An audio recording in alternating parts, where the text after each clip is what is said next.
yadda za ka buɗe account a Eco Solar Tech Technician. Abu na farko da za ka fara yi, ka shiga Play Store, ka yi searching Eco Solar Tech Technician, inda zai nuno ma application ɗin guda biyu ne. Na farko Eco Solar Tech ko user kenan, sai kuma Eco Solar Tech Technician. To Technician ɗin za ka installing, yawa idan ya gama installing sai ka shiga cikin app ɗin. Kana shiga za ka ga zai baka wurin da za ka sa email da sannan da wurin da za ka sa password. Sai login, wannan wanda yake da account kenan. Wanda bai da account sai ya ƙasa wannan wurin zai ga register. Idan ka danna register zai nuno ma wurin da za ka sa sunanka da number wayarka da email sannan da password.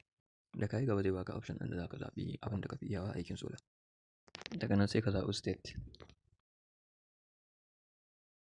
Daga nan sai ka tafi inda za ka sa hoto da shekarun da kai kana aikin solar, sannan da ɗan kuma rubutu haka akan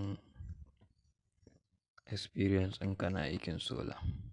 Idan kai submitting za ka tafi inda za ka yi verifying email ɗinka, za ka ga an turo ma saƙo ta email.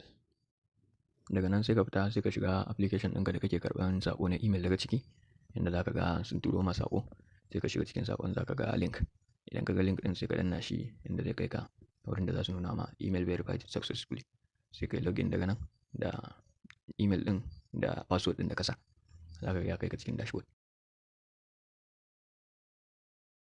Daga nan sai ka dawo cikin application ɗin sai ka sa bayananka da kai register da su, wato email kenan da password. Sai ka danna login, zai shigar da kai za ka ga account ɗin. Idan kai login za ka ga daga ƙasa akwai wurin request, notification sannan da kuma profile.